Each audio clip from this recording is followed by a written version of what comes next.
నారాయణపేట జనజాతర మీ అభిమాన నాయకురాలు స్థానిక శాసనసభ్యురాలు డాక్టర్ పర్ణిక గారి అధ్యక్షతన ఈ కార్యక్రమాన్ని చేపడితే ఈ కార్యక్రమంలో నాతో పాటు మహబూబ్ నగర్ జిల్లా పార్లమెంటు అభ్యర్థి మిత్రుడు సోదరుడు వంశీ చంద్రెడ్డి గారు, అదేవిధంగా షాద్ నగర్ శాసనసభ్యులు ఈర్లపల్లి శంకర్ గారు, జడ్చర్ల శాసనసభ్యులు అనిరుద్ రెడ్డి గారు, దేవరకద్ర శాసనసభ్యుడు జి మధుసూదన్ రెడ్డి గారు, మహబూబ్ నగర్ శాసనసభ్యుడు ఎన్ఎం శ్రీనివాస్ రెడ్డి గారు, మక్తల్ శాసనసభ్యుడు మీ అభిమాన నాయకుడు శ్రీహరి ముదిరాజ్ గారు, అదేవిధంగా మహబూబ్ నగర్ పార్లమెంటు నియోజకవర్గ కాంగ్రెస్ పార్టీ ఇన్ఛార్జ్ ఏఐసిసి కార్యదర్శి మిత్రుడు సంపత్ కుమార్ గారు,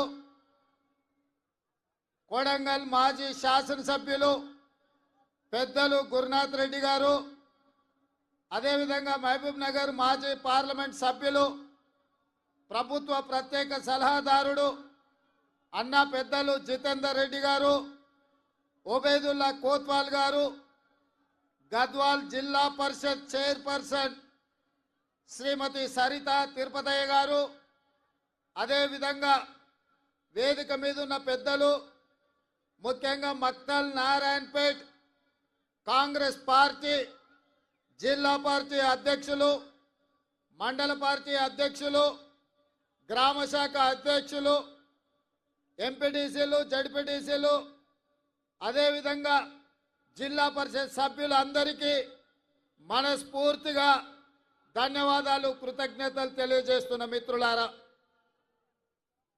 మిత్రులారా, ఈరోజు రాత్రి 8 అయినా వేలాది మంది మీరందరు ఇక్కడ నించొని ఇక్కడ ఉండి కాంగ్రెస్ పార్టీ అభ్యర్థిగా శ్రీమతి సోనియా గాంధీ గారి ఆశీర్వాదంతో ఏఐసిసి అధ్యక్షుడు మల్లికార్జున్ ఖర్గే గారి నిర్ణయంతో కాంగ్రెస్ పార్టీ అభ్యర్థిగా వంశీ చంద్రెడ్డిని ఆశీర్వదించడానికి గెలిపించడానికి వేలాదిగా మీరు వచ్చినందుకు మీకు అందరికి కూడా మనస్ఫూర్తిగా ధన్యవాదాలు తెలియజేస్తున్నా.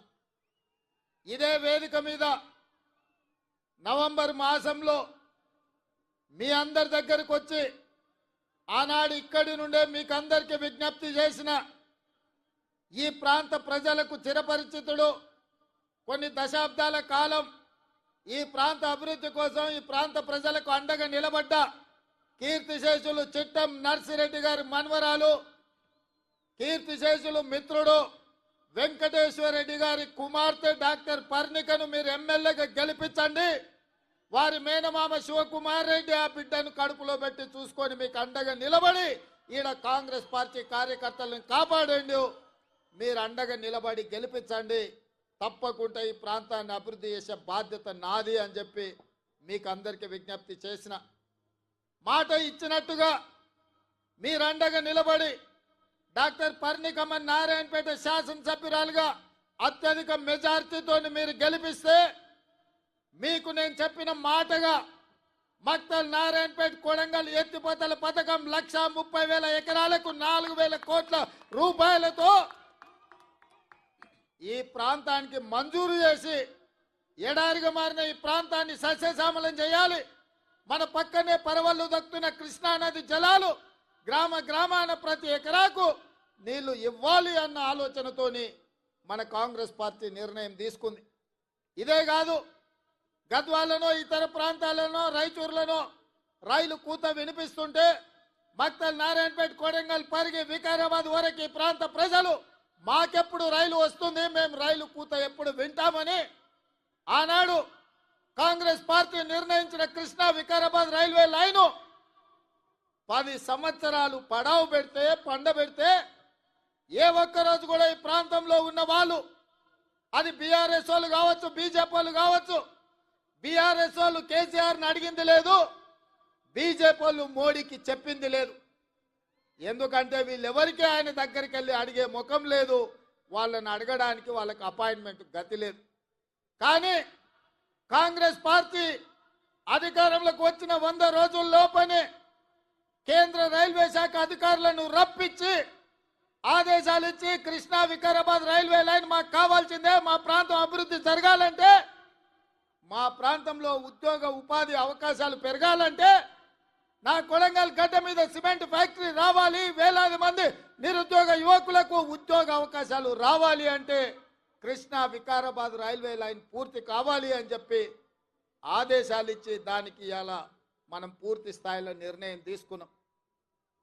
ఇదే కాదు మిత్రులారా, మీరందరు నిలబడి మీరందరు కష్టపడి ఇక్కడున్న కార్యకర్తలే తమ రక్తాన్ని చెమటగా మార్చి భుజాలు కాయలు కాసే విధంగా కాంగ్రెస్ పార్టీ జెండాను మోసి 10 సంవత్సరాలు కేసీఆర్ ఎన్ని కేసులు పెట్టినా, ఎంతమందిని జైలుకు పంపించినా, అవసరమైతే మీ ఊపిరొదిలిండ్రు కానీ కాంగ్రెస్ పార్టీ జెండాను వదలలేదు. మీ భుజాలు కాయలు కాసే విధంగా ఇవాళ మహబూబ్ నగర్ పార్లమెంటు నియోజకవర్గంలో 7 అసెంబ్లీలు గెలిపించి 7 మందిని ఎమ్మెల్యేలు చేసిండ్రు. మిత్రులారా, ఈ వేదిక మీద నుంచి తెలంగాణ రాష్ట్రానికి నేను చెప్పదలుచుకున్నా, అయ్యా ఇవాళ మీరు ఆలోచన చేయండి. మేము కాంట్రాక్టర్లకో శ్రీమంతులకో లేకపోతే జాగీర్దారులకో జమీందారులకో టికెట్లు ఇయ్యలే. షాద్నగర్ లో నేను టికెట్ ఇచ్చిన ఈర్లపల్లి శంకర్ ఒక రజక కుటుంబం నుంచి, సామాన్య కుటుంబం నుంచి, ఒక రజక కుటుంబంలో ఉన్నవాడు పైకి రావాలంటే ఎంత కష్టమో మీరు ఆలోచన చేయండి. ఇవాళ ఈ రాష్ట్రం మొత్తం మీద ఒక రజక కుటుంబం నుంచి ఒక యువకుడు ఎమ్మెల్యే అయిందంటే అది కాంగ్రెస్ పార్టీ శ్రీమతి సోనియా గాంధీ గారి ఆశీర్వాదంతో ఒక రజకుడు కూడా ఇవాళ కాంగ్రెస్ పార్టీలో ఎమ్మెల్యే అయిందని నేను చెప్పదలుచుకున్నాను.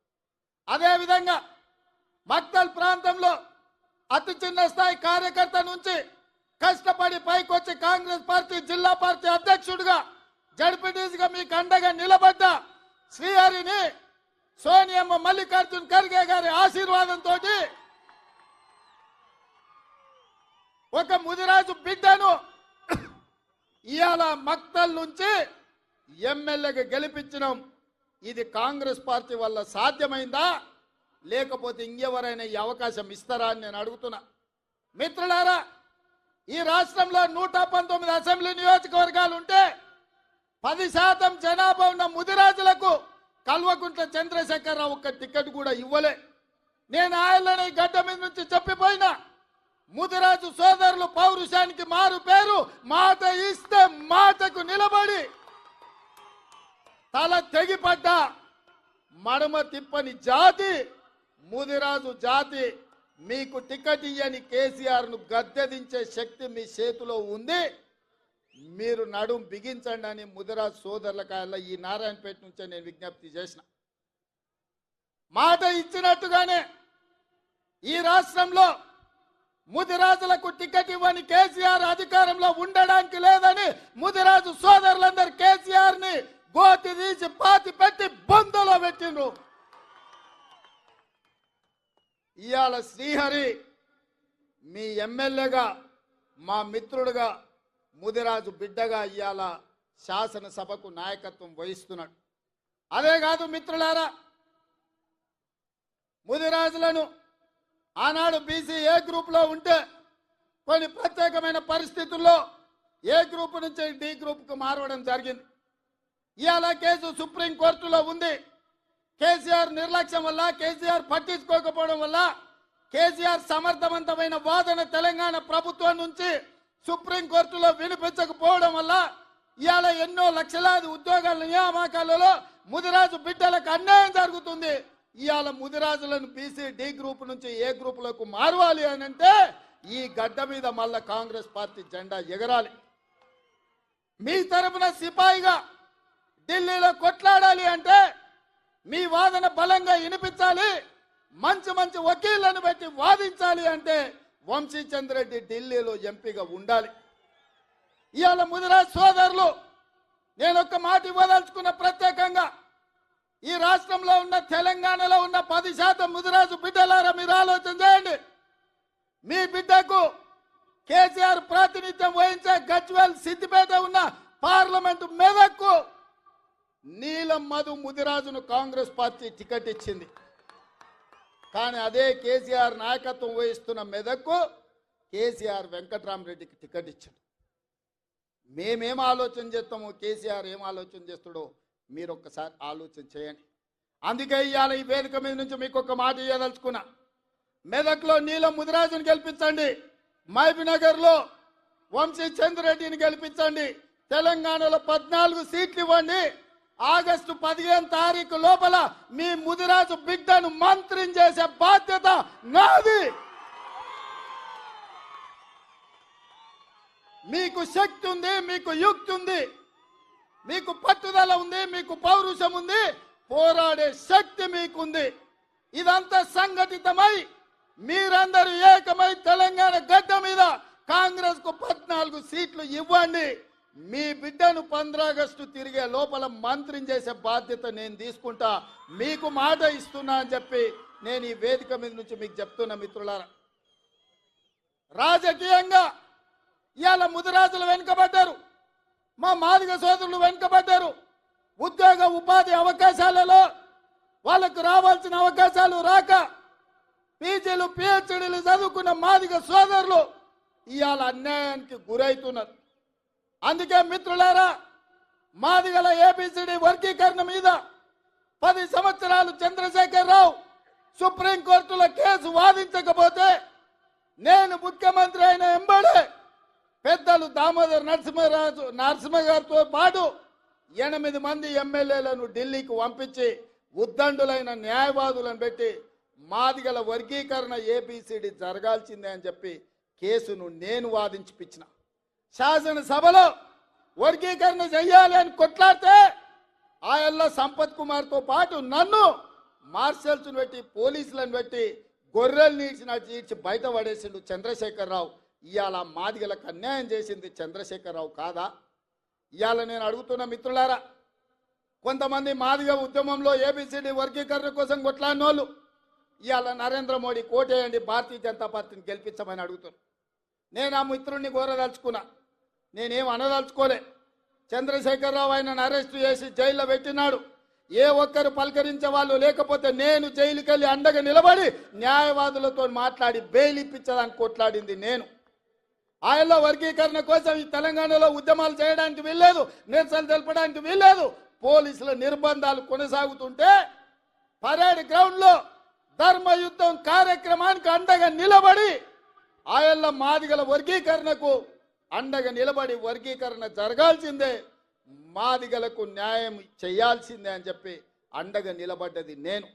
అందుకే ఇవాళ సోదరులారా, ఈ వేదిక మీద నుంచి నా మాదిగ సోదరులకు నేను చెప్తున్నా, సిరిసిల్ల రాజయ్య గారిని ఫైనాన్స్ కమిషన్ చైర్మన్ చేసిన, అట్లూరి లక్ష్మణ్ని విప్పుగా అసెంబ్లీలో వేసిన, పాల్వాయి రజనీ కుమార్ని తెలంగాణ పబ్లిక్ సర్వీస్ కమిషన్ లో మెంబర్ చేసిన, Pritam Kumar SC department chairman గా కాంగ్రెస్ పార్టీలో పదవులు ఇచ్చిన.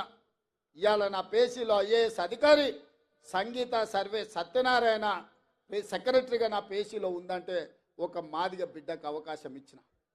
ఇవాళ మిత్రుడు సంపత్ కుమార్ ఏఐసిసి సెక్రటరీగా మహారాష్ట్రకి ఇన్ఛార్జిగా ఈరోజు వారు ఏఐసిసి సెక్రటరీగా ఉన్నారు.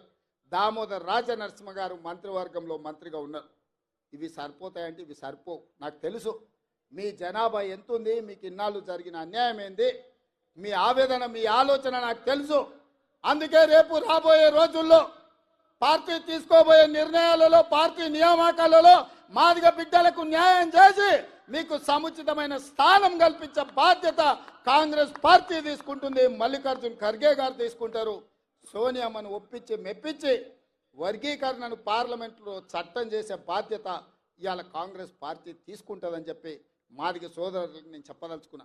అదేవిధంగా మిత్రులారా, ఇవాళ కురుబ యాదవ్ సోదరులు ఆనాడు కేసీఆర్ ఎవరికి సరైన ప్రాతినిధ్యం ఇవ్వకపోతే నేను ఆలోచన చేసి మా మహబూబ్నగర్ జిల్లా నుంచి కురుమ యాదవ్ సోదరులు ఎక్కువ మంది ఉన్నారు, వాళ్ళ ప్రాతినిధ్యం ఉండాలని నడిగడ్డ, గద్వాలు కోటలో సరిత తిరుపతయ్యను ఒక కురువ యాదవ్ బిడ్డను నేను ఎమ్మెల్యేగా టికెట్ ఇచ్చి గెలిపించడానికి ప్రయత్నం చేస్తే గద్వాల కోటలో కుట్ర చేసి కుతంత్రాలు అన్నీ బీఆర్ఎస్ బీజేపీ ఏకమైపోయింది. ఆనాడు చీకటి ఒప్పందం చేసుకొని అప్పటి వరకు తగాదాలు ఉన్నాయి మాకు, మా ఇంటి మీద కాకి ఇంటి మీద బాలదు అని చెప్పిన వాళ్ళు ఇవాళ మామ అల్లుళ్ళు ఒక్కటైపోయి కుమ్ముక్కు రాజకీయాలు వేసి ఒక సరితను ఒక ఆడబిడ్డను ఒక కురువ యాదవ్ ఆడబిడ్డను మామ అల్లుళ్ళు ఏకమై అర్నమ్మ నాయకత్వంలో బీజేపీ ఓట్లని బీఆర్ఎస్ కేసి 5,000 ఓట్ల తక్కువ మెజార్టీతోని ఇవాళ ఆడబిడ్డను ఓడగొట్టి నిజంగానే సరితమ్మ గెలిచినుంటే ఇవాళ మంత్రివర్గంలో మంత్రి అయ్యేది యాదవ్ సోదరులారా.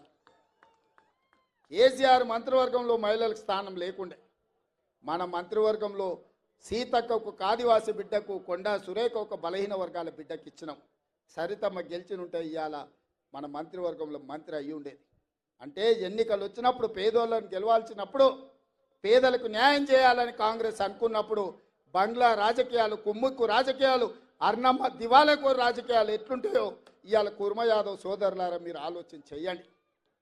అందుకే ఇక్కడ అన్యాయం జరిగిందని అనిల్ కుమార్ యాదవ్ను హేమీలు ఉద్దండులు యోధులు ఉన్న వాళ్ళని కాదని రాజ్యసభలో మీ యాదవ్ బిడ్డను అనిల్ కుమార్ యాదవ్ను రాజ్యసభలో 10 పైసలు ఖర్చు లేకుండా నామినేషన్ కు 10,000 కూడా పార్టీ కట్టి ఇవాళ 200-300 కోట్లు ఖర్చు పెట్టిన రాణి ఎంపీ పదవి ఇవాళ యాదవ్ల బిడ్డకు కాంగ్రెస్ పార్టీ ఇచ్చింది.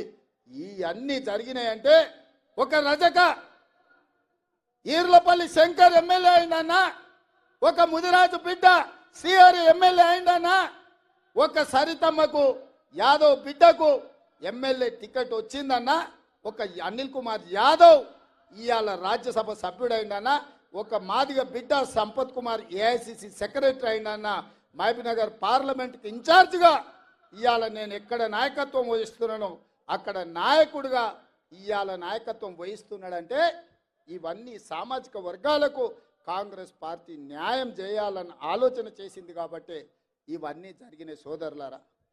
ఇవాళ పర్ణిక రాజకీయ అనుభవం లేకపోవచ్చు కానీ వాళ్ళ తాత తండ్రి ఇచ్చిన వారసత్వం వాళ్ళ మేనమామ నేర్పిన విద్య ఏదైతుందో ఈ ప్రాంత పేదలకు న్యాయం జరగాలి, నారాయణపేట మున్సిపాలిటీకి అండర్ గ్రౌండ్ డ్రైనేజ్ కావాలి అని ఇవాళ మీ ముందు అడిగింది. నేను మీకు మాట ఇస్తున్నా, తప్పకుండా నారాయణపేట మున్సిపాలిటీకి అండర్ గ్రౌండ్ డ్రైనేజ్ ఇచ్చే బాధ్యత నాది. ఈ ప్రాంత అభివృద్ధి కోసం నిధుల మంజూరు కోసం అండగా ఉండడానికి నేను బాధ్యత తీసుకుంటున్నాను మిత్రులారా, మీకు అందరికీ తెలియజేస్తున్నా. అదేవిధంగా మిత్రులారా, ఇవాళ అర్ణం అంటుంది మోడీని ప్రధాని చేయాలి, రేవంత్ రెడ్డిని ఓడగొట్టాలని. నేను అడుగుతున్నా, 10 ఏళ్ల నుంచి నరేంద్ర మోడీ ప్రధానమంత్రిగా ఉన్నాడు కదా, ఏ రోజైనా పాలమూరు రంగారెడ్డి ఎత్తిపోతల కోసం 10 పైసలు తెచ్చినవా? జాతీయ హోదా తీసుకొచ్చినవా?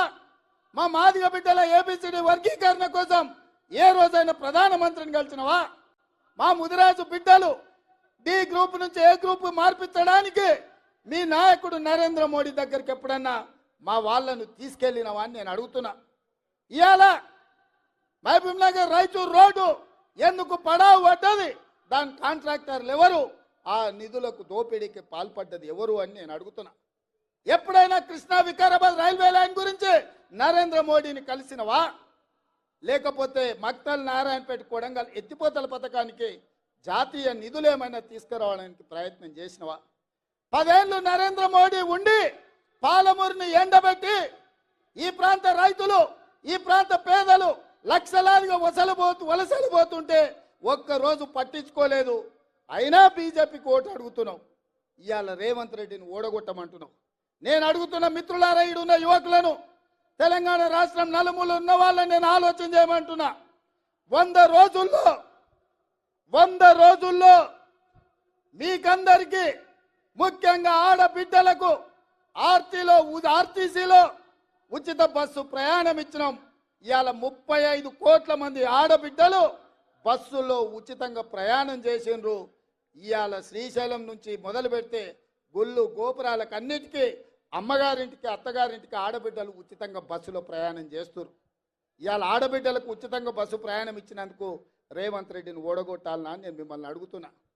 ఇవాళ పేదవాడు ప్రభుత్వ దవాఖానకు పోతే చచ్చిపోతుంటే ప్రైవేటు దవాఖానకు పోతే ఆస్తులు అమ్ముకొని కిడ్నీలు అమ్ముకొని బిల్లులు కట్టే పరిస్థితి ఉంటే పేదవాడి ఆరోగ్యాన్ని కాపాడడానికి రాజీవ్ ఆరోగ్యశ్రీ పథకం ద్వారా 10 లక్షల రూపాయలు ఉచితంగా పేదోళ్ళకి ఇచ్చిన 48 గంటల్లో కాంగ్రెస్ ప్రభుత్వాన్ని రేవంత్ రెడ్డిని ఓడగొట్టాలంటున్నాం.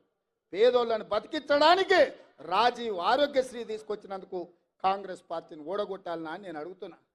ఇవాళ కట్టెల పొయ్యితో కన్నీళ్లు గార్చుకుంటూ ఆ పొగ ఊపిరితిత్తులకు పోయి క్యాన్సర్ వచ్చి చచ్చిపోతున్న ఆడబిడ్డలకు ఆనాడు 400 రూపాయలకే సోనియమ్మ సిలిండర్ ఇస్తే ఈ మోడీ పాడుగాను మోడీ వచ్చి 12 నూర్లు చేసిండు సిలిండర్. 1200 సిలిండర్తో కొనలేక మళ్ళా అటుకెక్కిచ్చిన గ్యాస్ పై సిలిండర్ను కిందికి దించి ఆడబిడ్డలకు 500 రూపాయలకే సిలిండర్ ఇచ్చినందుకు కాంగ్రెస్ను రేవంత్ రెడ్డిని ఓడగొట్టాలనా నేను అడుగుతున్నా. మీరు ఆలోచన చేయండి మిత్రులారా. ఇవాళ ప్రతి పేదవాడికి వ్యవసాయం ఉన్న వాళ్ళకే భూమికి వ్యవసాయానికి ఉచిత కరెంటు ఉంది. భూమి లేని పేదలకు ఇండ్ల కరెంటు ఉచితంగా ఉండాలని నా పాదయాత్రలో నా దృష్టికి పేదలు తీసుకొస్తే ప్రతి పేదవాడికి ప్రతి ఇంటికి 200 యూనిట్ల వరకు ఉచితంగా ఉచిత విద్యుత్ ఇచ్చి మాట ఇచ్చి అమలు చేసినాం. ఇవాళ మన మహబూబ్నగర్ జిల్లాలో ఎమ్మెల్సీ ఎన్నికలు ఉండి దాన్ని ఎన్నికల కోడ్ అడ్డం పెట్టి ఇవాళ బీజేపీ అడ్డుకుంది. అందుకే ఈడ 500 సిలిండర్ విషయంలో 200 యూనిట్లు ఉచిత కరెంటు విషయంలో పేదలకు కొంత సదుపాయం అందుబాటులోకి రాలేదు అంటే అధికారులకు ఆదేశాలు ఇచ్చినాం. ఎన్నికల కోడ్ ముగిసిన వెంటనే వీటన్నిటిని మీకు అందించి మిమ్మల్ని ఆదుకునే బాధ్యత ఈ మహబూబ్నగర్ జిల్లాలో నాది. ఎందుకంటే ఈ జిల్లా నాది, ఈ మట్టి నాది, ఈ గాలి నాది, ఈ నీరు నాది. నేను మీ బిడ్డను, మీ కష్టం నా కష్టం అనుకొని వాటన్నిటిని అమలు చేసే బాధ్యత నాది. ఇదే కాదు, ఆనాడు గ్రామ గ్రామాన తండాలలో గూడాలలో మారుమూల పల్లెల్లో ఇందిరమ్మ ఇల్లు ప్రతి పేదవాడికి ఇచ్చి 25 లక్షల ఇల్లు డాక్టర్ వైఎస్ రాజశేఖర రెడ్డి ఆ రోజు ఇల్లు కట్టించిండు. 10 సంవత్సరాలు కేసీఆర్ డబుల్ బెడ్రూమ్ ఇల్లు కట్టిస్తా అన్నాడు. ఏం చెప్పిండు ఆయన? ఈ డబ్బా ఇల్లు వద్దు, డబుల్ బెడ్రూమ్ ఇల్లు ముద్దన్నాడు. సరే ఈ సొక్కనైనా ఆయన ఏమైనా చేస్తాడేమని మనం అనుకున్నాం. ఏం చేసిండే? బిడ్డ వస్తే ఆడవ ఉంటుంది, కోడలు కొడుకుంటే ఆడవంటారు, గొర్రె పిల్లను మేక పిల్లను ఉంటే ఆడగట్టేస్తారని కథలు చెప్పిండు. ఊరిచ్చిండు. ఊరవతలో 2 డబుల్ బెడ్రూమ్ ఇండ్లు కూడా కట్టియాలి. మీకు ఎవరికైనా డబుల్ బెడ్రూమ్ ఇండ్లు వచ్చినాయా? ఎవరికైనా వచ్చినాయా? మాటిచ్చి మోసం చేసి డబుల్ బెడ్రూమ్ ఇల్లు ఇవ్వనందుకు కేసీఆర్ను గోతి తీసి బొందబెట్టిన సంగతి ఇవాళ కేసీఆర్కు అర్థమైతలేదా అని నేను అడుగుతున్నా. ఇవాళ నేను రాగానే 4,50,000 ఇండ్లు ప్రతి నియోజకవర్గానికి 3,500 చొప్పున 22,500 కోట్ల రూపాయలు పేదవాడికి ప్రతి ఇందిరమ్మ ఇంటికి 5 లక్షలు ఉచితంగా ఇవ్వాలని నేను నిధులు మంజూరు చేస్తే ఇవాళ రేవంత్ రెడ్డిని ఓడగొట్టుండ్రి, కాంగ్రెస్ పార్టీని పడగొట్టు అంటున్నారు. ఎవరంటున్నారా? బీఆర్ఎస్ వాళ్ళు అదే అంటారు, బీజేపీ వాళ్ళు అదే అంటారు. అందుకే మిత్రులారా మీరు ఆలోచన చేయండి. ఆర్టీసీ బస్సులో ఉచిత ప్రయాణం ఇచ్చినందుకు ఓడగొట్టాలనా? రాజీవ్ ఆరోగ్యశ్రీలో 10 లక్షలు ఇచ్చినందుకు ఓడగొట్టాలనా? 500 రూపాయలకే సిలిండర్ ఇచ్చినందుకు ఓడగొట్టాలనా? లేకపోతే మీకు ఇందిరమ్మ ఇల్లు 5 లక్షల రూపాయలకే ఇచ్చినందుకు ఓడగొట్టాలనా? పేదలకు 200 యూనిట్లు ఉచితంగా ఇచ్చినందుకు ఓడగొట్టాలనా? 60 ఏళ్ల నుంచి బలహీన వర్గాలు మా జనాభా లెక్క పెట్టండి, మేము ఎంతమంది ఉన్నామో మాకంత నిధులు కావాలని బీజేపీ జనాభా లెక్కలు వేయండి అంటే నరేంద్ర మోడీ లెక్కలేని తనంతో బీసీలకు అన్యాయం చేస్తుంటే రాహుల్ గాంధీ ఇచ్చిన మాట మీద ఈ రాష్ట్రంలో ఉన్న బీసీ జనాభాను లెక్కలు కట్టండి, కులగణన చేయండి, వాళ్ళ జనాభా దామాష ప్రకారం వాళ్లకు నిధులు ఇస్తామని ఇవాళ బీసీ జనాభా లెక్కలు కట్టమని ఆదేశాలు ఇచ్చి అసెంబ్లీలో పాస్ చేసినందుకు రేవంత్ రెడ్డిని ఓడగొట్టాలని నేను అడుగుతున్న మిత్రులారా. ఇదే కాదు, తెలంగాణ ఉద్యమం అంటేనే నీళ్లు నిధుల నియామకాలు. 10 ఏళ్లలో నియామకాలు చేపట్టలే. ఏ ఉద్యోగం వచ్చినా ఇంటింటికో ఉద్యోగం ఇస్తా అన్నాడు కేసీఆర్. మనకెవ్వరికి ఉద్యోగాలు ఇవ్వలే. ఆయన ఇంట్లో మాత్రం ఇంట్లో ఉన్న వాళ్ళందరికీ ఉద్యోగాలు ఇచ్చుకున్నాడు. అల్లుడు మంత్రి, కొడుకు మంత్రి, బిడ్డ ఎంపీ, ఎంపీ కోడిపోతే ఎమ్మెల్సీ, సడ్డకుని కొడుకు రాజ్యసభ ఇచ్చుకున్నాడు. ఆయన ముఖ్యమంత్రి అయ్యాడు. మన పిల్లలు మాత్రం పీజీలు పిహెచ్డీలు చదివి దిల్సునగర్లో, అశోక్ నగర్లో, అమీర్పేట్ చౌరస్తాల 10 ఏండ్ల నుంచి ఇంటికి రాలేక తల్లిదండ్రులకు ముఖం చూయించుకోలేక ఇవాళ నిరాశతో నిస్పృహలతో ఆత్మహత్యలు చేసుకుంటుంటే కాంగ్రెస్ వచ్చిన 100 రోజుల్లో లెక్కగట్టి ఎల్బీ స్టేడియంలో ప్రతి ఒక్కరిని వాళ్ళ కుటుంబ సభ్యులను పిలిపించి 30,000 ఉద్యోగాలు 3 నెలల్లో ఇచ్చినందుకు నిరుద్యోగ యువకుల్లో ఆనందం చూసినందుకు కాంగ్రెస్ పార్టీని ఓడగొట్టాలనా నేను అడుగుతున్న మిత్రులారా.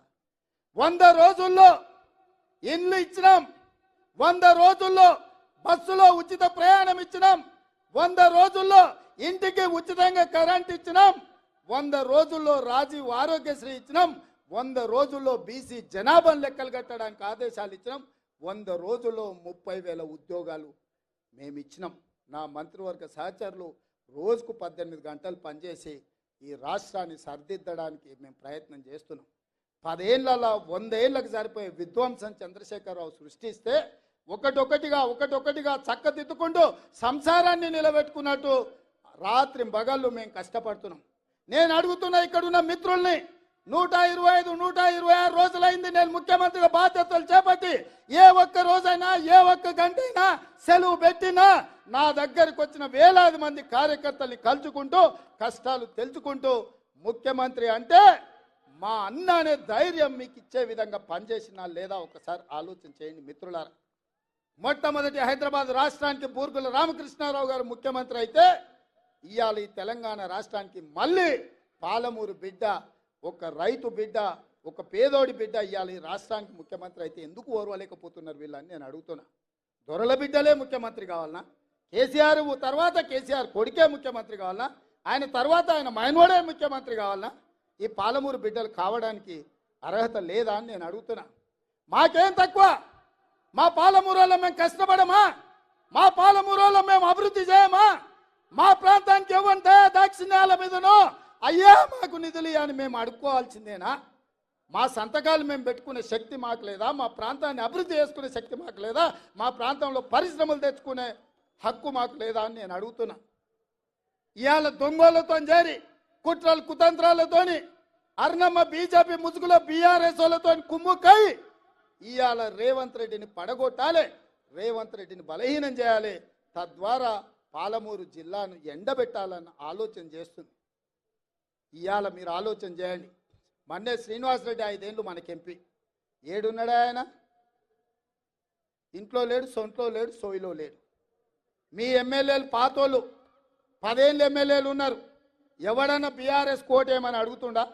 ఎవడన్నా ఊర్లలోకి వచ్చిండా? మిమ్మల్ని నమ్ముకొని మీ ఎంబడి ఉండి మీ జెండా మోసి మిమ్మల్ని ఎమ్మెల్యేలు చేస్తే ఇవాళ గ్రామాలల్లో బీఆర్ఎస్ కార్యకర్తలు బీజేపీలకు అమ్మేసి వాళ్ళ కింద గులాంగిరి చేయండి, తాబేదారులుగా మారండి అని ఒకడు పోయి రాయచూరులో ఉన్నాడు, ఒకడు పోయి హైదరాబాద్లో ఉండు, ఒకడు పోయి ఎన్నో కాంట్రాక్టులు చేసుకుంటారు. ఇవాళ ఏం జరుగుతుందో ఒక్కసారి ఆలోచన చేయండి. గద్వాల బంగ్లా కుమ్ముక్కు రాజకీయాలు ఆనాడు బీజేపీలు బీఆర్ఎస్ కోటేసారు కాంగ్రెస్ పార్టీని సరితమ్మని ఓడించడానికి. ఇవాళ మహబూబ్నగర్ జిల్లాలో బీఆర్ఎస్ వాళ్ళు బీజేపీని గెలిపించడానికి కుమ్ముక్కు రాజకీయాలు చేస్తున్నారు. సోదరులారా ఒక్కసారి ఆలోచన చేయండి. ఇవాళ సిట్టింగ్ ఎంపీ మొన్నటి వరకు 7 వాళ్ళ చేతుల్లో ఎమ్మెల్యేలు ఉండే, ఒక్కడు కూడా ఊర్లలోకి వస్తలేడు, ఒక్కడు కూడా కారుకు ఓటు అడుగుతలేడు. అంటే ఆ పార్టీ చచ్చిందా లేకపోతే వీళ్ళు వదిలేసిందా అని నేను అడుగుతున్నా. మోడీకి తాకట్టు పెట్టిండ్రు. నాకు తెలుసు కేసీఆర్ బిడ్డ బెయిల్ కోసం ఇవాళ కాంగ్రెస్ను ఓడించడం కోసం నరేంద్ర మోడీతో చీకటి ఒప్పందంలో భాగంగా మహబూబ్ నగర్, చేవెళ్ళ, మల్కాజ్గిరి, భువనగిరి, జహీరాబాద్ 5 పార్లమెంట్లలో చంద్రశేఖర్ రావు నరేంద్ర మోడీని గెలిపించడానికి సుపారీ తీసుకొని బీఆర్ఎస్ కార్యకర్తలు ఇవాళ బొందబెట్టి వాళ్ళ ఆత్మ గౌరవాన్ని మోడీ కాళ్ళ దగ్గర తాకట్టు పెట్టిండు. బీఆర్ఎస్ నాయకులారా మీరు ఆలోచన చెయ్యండి. లక్షలాది మంది కార్యకర్తలు ఇతర పార్టీలు జైలుకు పోయినప్పుడు కేసీఆర్కు దుఃఖం లేదు. నాలాంటోని బిడ్డ లగ్గం ఉంటే కూడా వదలకుండా జైల్లో పెట్టినప్పుడు ఆయనకు బాధ తెలియలేదు. కానీ బిడ్డ జైలుకు పోగానే మోడీ దగ్గర తెలంగాణను తాకట్టు పెట్టిండు. ఇది తెలంగాణ ఆత్మ గౌరవానికి మంచిదా? ఒక్కసారి ఆలోచన చేయండి. బీఆర్ఎస్ కార్యకర్తలారా, బీఆర్ఎస్ నాయకులారా ఆత్మ పరిశీలన చేసుకోండి. 5 నిమిషాలు గుండెల మీద చేసుకొని ప్రశాంతంగా ఆలోచన చేయండి. ఎందుకు చంద్రశేఖర్ రావు ఇవాళ మీ పార్టీని తీసుకెళ్లి మోడీకి బీజేపీకి తాకట్టు పెట్టిండు? ఇవాళ మహబూబ్ నగర్ లో ఎందుకు బీఆర్ఎస్ వాళ్ళను బీజేపీకి ఓట్లు వేయమంటుడు? ఇవాళ చేవెళ్లలో బీఆర్ఎస్ నాయకులను బీజేపీలకు లొంగిపోమ్మంటుండు. మల్కాజ్గిరిలో మీ ఓట్లు బదిలీ చేయండి అని చెప్తున్నాడు. భువనగిరిలో ఎందుకు చెప్తుండు? జహీరాబాద్లో ఎందుకు చెప్తుండు? ఎందుకంటే ఈ 5 సీట్లు మొత్తం 14లో ఈ 5 సీట్లు మనం గ్యారెంటీగా గెలుస్తాం. ఈ అన్నిటిని దెబ్బతీస్తే రేవంత్ రెడ్డిని దెబ్బతీయొచ్చు అని ఒక ఆలోచన చేస్తున్నాడు. నా మీద కోపం ఉంటే నా మీద చూపియండి, చేతనైతే నాతో కొట్లాడు. మీరు మొగోళ్ళు అయితే మా కార్యకర్తలతో కొట్లాడండి. రండి గ్రామాలకు అడగండి ఓట్లు. మేము తప్పులు చేస్తే ప్రజలకు చెప్పండి. 100 రోజుల్లో నన్ను గద్దె దించమంటుండు కేసీఆర్, కానీ 10 ఏళ్ళు గద్దె మీద ఉన్న మోడీని ఎందుకు గద్దె దించమంటలేడు? మిత్రులారా, మీరు ఆలోచన చేయండి. 100 రోజుల్లో నేను ఇన్ని పనులు చేసిన, ఇంకా చేయాల్సినవి ఉన్నాయి. ఇవాళ ఎన్నికల కోడ్ వచ్చింది కాబట్టి ఇవాళ రైతు రుణమాఫీ నేను చేయలేకపోయినా. అందుకే ఈ నారాయణపేట గడ్డ మీద నుంచి తెలంగాణ రైతాంగానికి 69 లక్షల రైతులకు నేను మాట ఇస్తున్నా. ఆగస్టు 15 తారీఖు లోపల 2 లక్షల రూపాయల రైతు రుణమాఫీ చేసి తీరుతా. ఎట్లయితే మక్తల్ నారాయణపేట కొడంగల్ ఎత్తిపోతల పథకం పూర్తి చేసినో, ఎట్లయితే ఆర్టీసీ ఉచిత ప్రయాణం ఇచ్చినో, ఎట్లయితే 500 రూపాయలకు సిలిండర్ ఇచ్చినో, అట్లనే 15 ఆగస్టు లోపల 2 లక్షల రూపాయల రైతు రుణమాఫీ చేస్తా. ఏకకాలంలో ఏక మొత్తంలో మీకు రుణమాఫీ చేసే బాధ్యత నాది. మీ బిడ్డను నేను. ఇదే కాదు, 500 రూపాయలు బోనస్ అన్నాడు. వచ్చేసారి పండించే వడ్లకు 500 రూపాయలు బోనస్ ఇచ్చి ప్రతి గింజ చివరి గింజ వరకు కొనుగోలు చేసే బాధ్యత నాది. నా తెలంగాణ రైతాంగ సోదరులకు నేను మాట ఇస్తున్న మిత్రులారా. అందుకే మిత్రులారా, మీ బిడ్డ ఇయ్యాల తెలంగాణ ముఖ్యమంత్రిగా ఉన్నాడు. మనం ఏదన్నా చిన్నదో పెద్దదో ఎమరుపాటుగా ఉన్నా కునుకు తీసినట్టు కళ్ళు మూసుకుంటే కుట్రలు ఉన్నాయి, కత్తులు తీసుకొని బయలుదేరిండ్రు. ఇవాళ ముందలనే యుద్ధం కాదు, వెనకాల కూడా యుద్ధం చేయాల్సిన పరిస్థితి వచ్చింది.